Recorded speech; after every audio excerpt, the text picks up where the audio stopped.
Hello there, and thank you for tuning in to see what the world looks like through atheist eyes. I'm Frank Zindler from American Atheist Press, and I'm your host for a wide variety of programs that I've prepared for American Atheist Television. A few days ago, the famous Atheist Evangelist, Brother Sam Singleton, and his lovely wife, came to visit me here at my lair, and he consented to do 2 short interviews with me. And so today we're going to present the very first of these 2 short interviews, and I think you'll be really impressed at what an interesting guy Brother Sam Singleton is. So let's see what he has to say.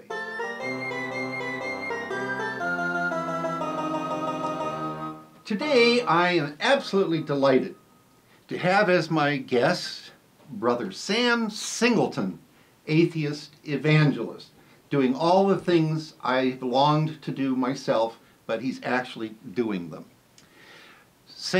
Brother Sam, welcome to Through Atheist Eyes with Frank Zindler. I should tell our audience that we're actually going to be doing 2 shows. This first show, which this is now beginning, will deal with his personal life and his personal opinions. And then in the second show, we're going to look at some of the wonderful products that he has written and composed. One is this program, Cats, Sheep, and Goats. Can't miss that. You'll want to tune in. Another one, which he has both in video and audio, Patriarchs and Penises, a comedy in 2 acts, Unnatural Acts or Natural Acts. Frank, when it comes to talk of penises, I just defer to you entirely. Okay, enough said. And then this one, which I really like, If the Ocean Was Whiskey and God Was a Duck. That's going to take some explaining in our next program. Okay, well, so that you know what you can look forward to in the second part of this interview. All right, Brother Sam. Now, I understand that you were reared as a very devout Armenian Orthodox believer. Is that correct? That's exactly right. I came out of the Eastern Church. Okay. I was the son, grandson, and great-grandson of preachers. Really? Yes. And so you're still preaching then? In a sense, yeah. I like to think that the best preacher ever to wear the Singleton name happens to be an atheist preacher. Okay, and I have to tell you, I've been watching him for quite a while, and he's actually modest when he says something like that. So, okay. Now, you come from a line of preachers and believers. Were these like Pentecostal or what? Yeah, they were a particularly malignant strain, or a particularly malignant strain of Pentecostals. My people not only speak in tongues and dance in the spirit and fall around and roll on the floor, but they are snake handlers as well. Oh, so boy! I grew up in a snake handling family. My gosh! And you survived. I did, but my grandpa, John Clark Singleton, we called him Pap, died from a snake bite at church when I was 9 years old. January of 1965, Pap was bit in the right eye by a cottonmouth water moccasin and expired right there on the floor of this flea-bit little church in the Ozarks in Missouri. Did they give thanks to God for that? No. No. My Uncle John Wesley, who was always ambivalent about snake handling. I have to give that to Uncle John Wesley. Had he studied herpetology? Or? He had not, but he did know enough about herpetology to stomp that water moccasin, which he did. But too late to help Pap. Okay, well, would you describe yourself in your early years as having been devout or skeptical from the beginning, or what? I became a child evangelist at the age of 8. That's devout. And well, I was devout to the extent that I didn't know any other way to be, and moreover, received a lot of encouragement in that direction, and conversely, a lot of discouragement from in the other direction. I like to say that God's days were numbered from the time I learned to read when I was 4, and by the age of 9 or 10, I was seriously starting to doubt God. By the time I was 12, I had abandoned evangelism and ceased being a believer when I was 14. Yeah, you say it was reading that did this. You know, Madalyn Murray O'Hair, the founder of American Atheists, always had her slogan, "Read your Bible, it'll make you an atheist." Was it reading the Bible that led to your growing doubts, or what? Well, it was reading the Bible from cover to cover when I was 14 that did God in for good.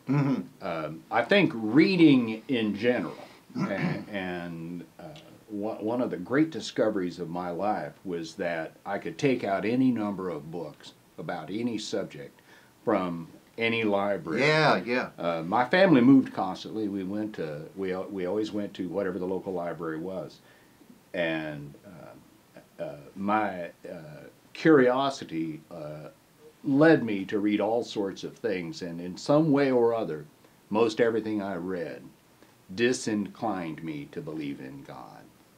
Finally, having read the New Testament a number of times already, when I was 14, I decided to read the entire Bible. And sometime before, about the book of Hosea, I became an atheist. I went ahead and read the rest of the Bible. But I was not having any fun at that point. Yeah. I read it a couple of times subsequently as well. I had a job that actually required me to do that. Oh, really? What kind of a job would that have been? I was designing games for Christian educators. Oh my goodness! And I wrote Bible questions. One time I had to read the entire Bible in 9 days and write 1,000 questions out of it as I went. And it was a very intense, kind of immersive experience, and infuriating and nauseating. And I was so done with the Bible by that time. But I had already been an atheist for a long time. I see. At that point.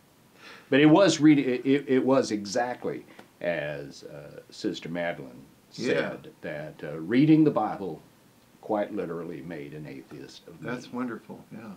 But your other point too, I think many of our viewers can relate to this too, that being able to read and having access to information, real information, not just mythology, but being able to check information is certainly conducive to skepticism and unbelief, or as they used to say, infidelity. You know, in subsequent years, I've come to suspect that I would have, or I could have become an atheist, even had I never learned to read.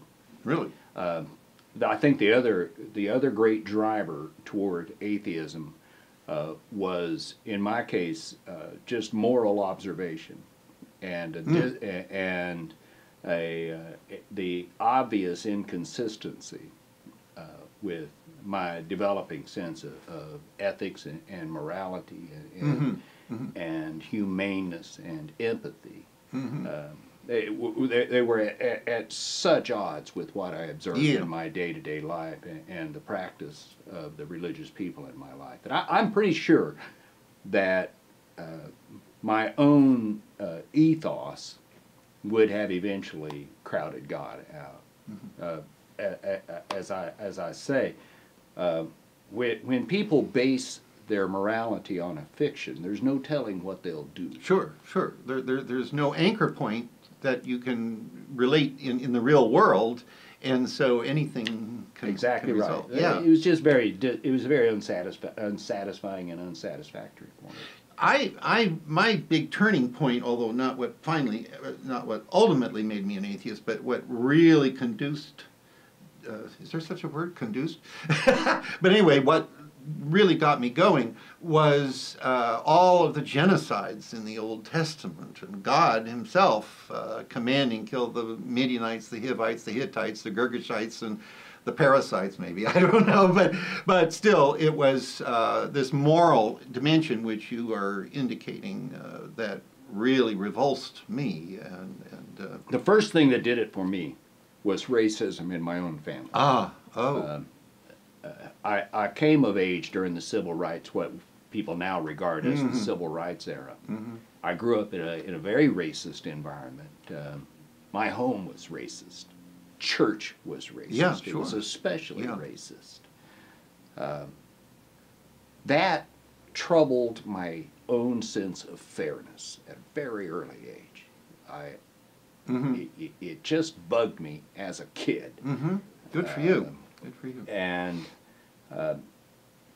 I realized that that was utterly inconsistent with common decency and fairness and goodness and humaneness, and it had an effect on me to the extent that it first inclined me to doubt the authenticity of what I'd been told. At a very early age, I began to hear these things and these words being spoken, these ideas being expressed, and to take exception to them.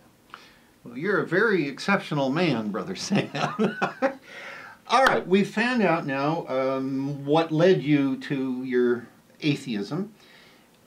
But beyond just simply having become an atheist, what is the reason for you doing all these wonderful things that you are doing above and beyond simply being an atheist? I would call it atheist activism. Well, thank you for characterizing it that way. You're very kind.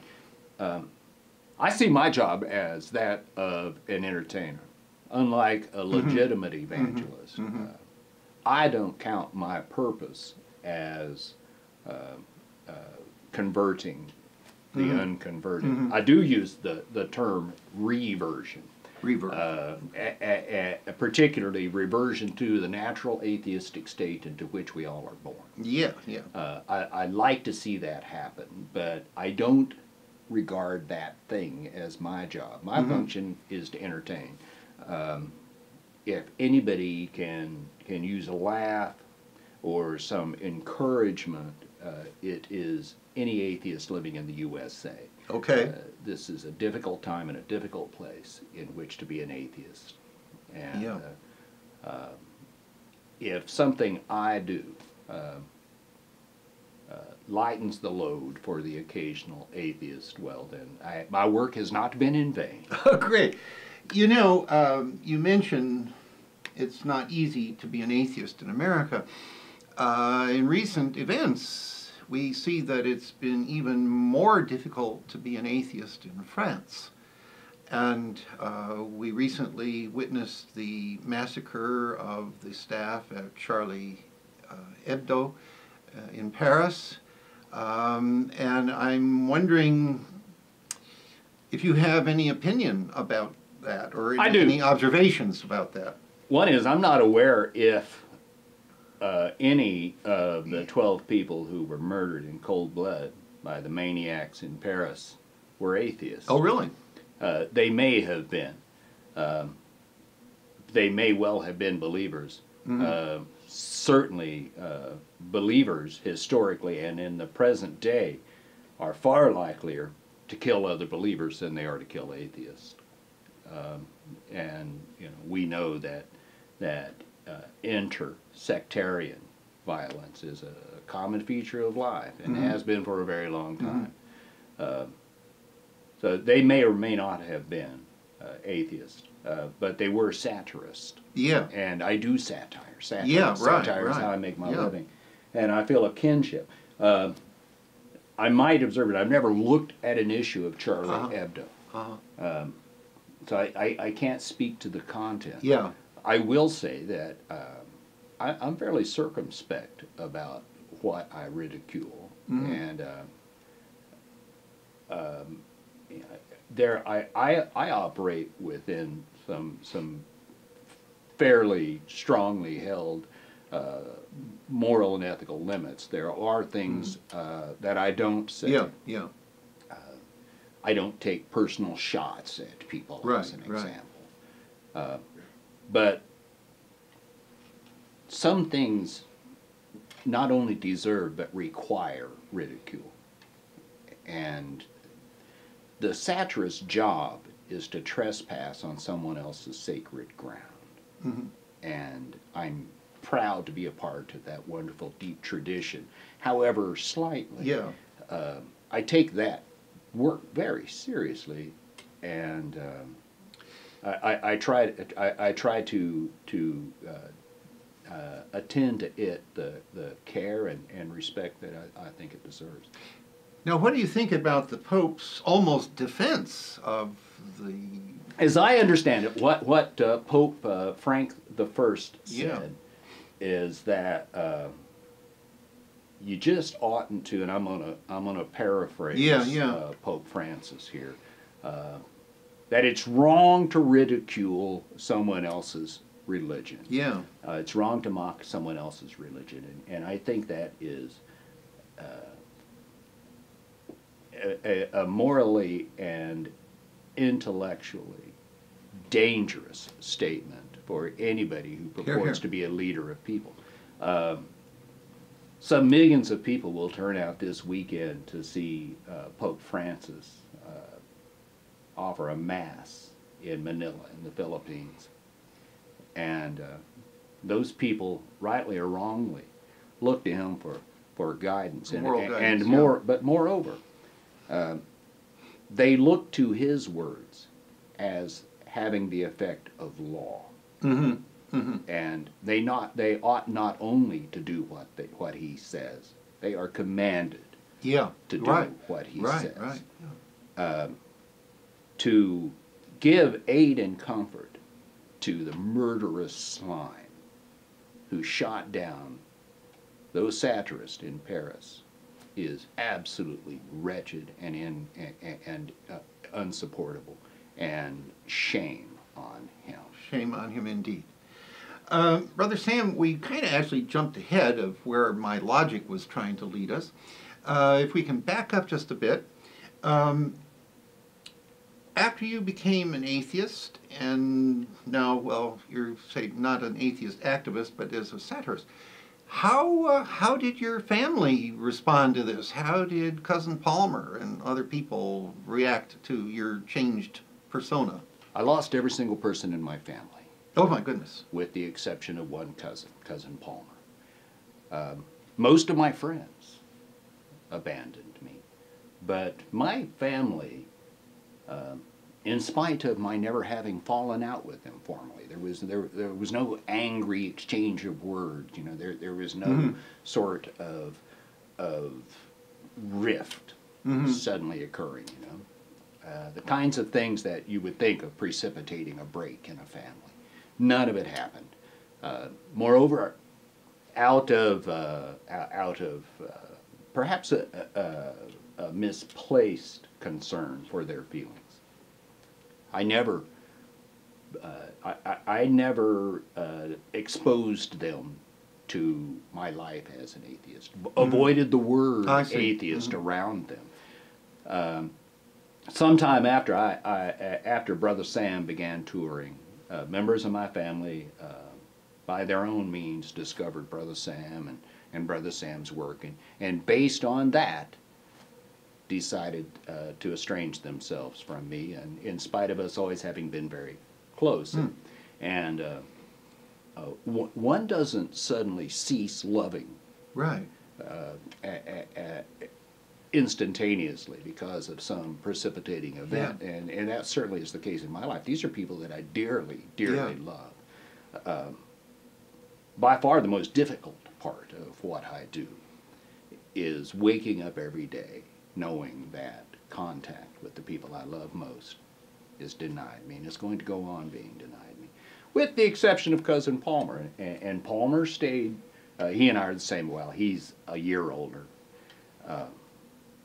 He acts like that makes him so special. Well, I'm sure he is. But he's a year older, and he's a holy roller.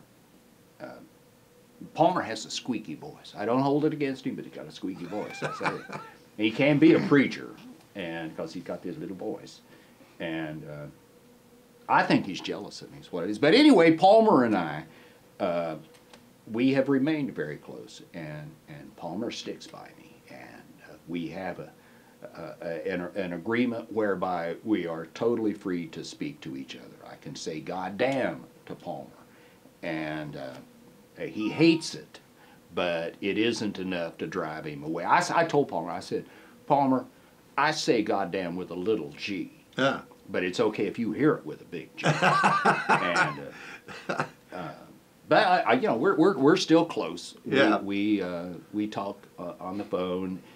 He's never been to one of my shows, and he never will. But I still hold out hope for Palmer. You know, I've known people who were Pentecostal preachers for 40 years. I personally have friends who, I have one friend in particular who was a Pentecostal preacher for 40 years and became an atheist. I know of one too. And I know of any number who have become atheist after not so long as that, but still after a very long time of professing and practicing belief. And it could happen with Palmer. I'm not holding my breath, but he's a very, very smart and very decent guy, and I have faith in Palmer. It sort of reminds me of the quip, "What's a nice guy like you doing in church?" Yeah. Well, he's not that damn nice. Oh, okay, all right, okay. Well, I think maybe we have one more question, and then if there's anything that you really want to add in, and then we'll end this first part of the interview. You are very conscious about the significance of giving thanks and saying thank you and expressing gratitude and so on. We have a national holiday in America called Thanksgiving, which I like to call thanks-taking, but anyhow, Thanksgiving. And when the big turkey is placed on the table and all of the 100 side dishes are piled around it, and the family gets together, and then they all bow their heads and they thank the farmers who grew the turkeys and the squash and so on. And is that the way it goes? It isn't. Oh, darn.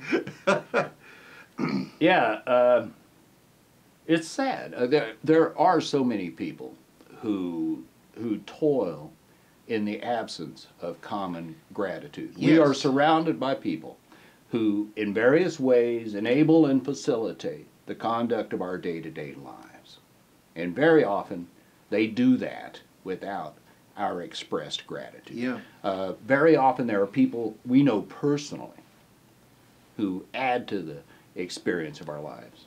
We don't thank them often enough. Too often, when we do say thank you, it's reflexive or kind of superfluous, and made without very much consideration, let alone sincerity. We ought to do a better job of that. There are plenty of people who deserve thanks without dragging mythical beings into it. Isn't it?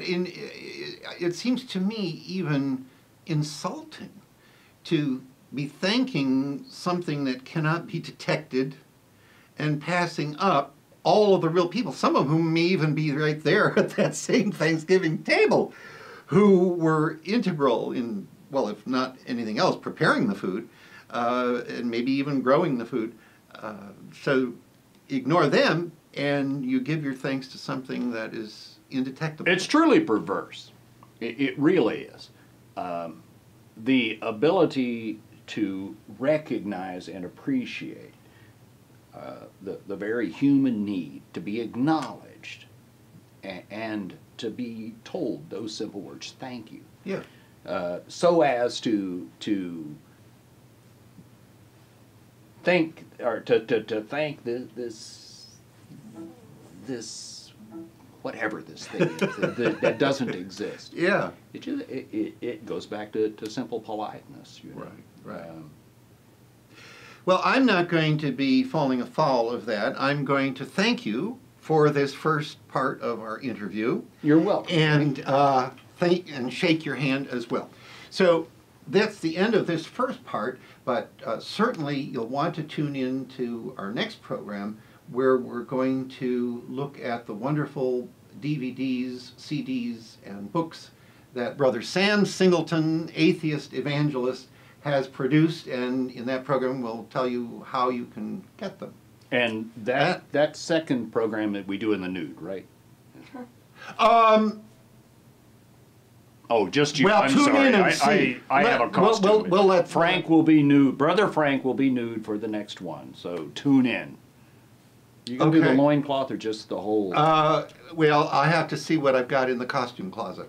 Okay, all for now. Tune in next time.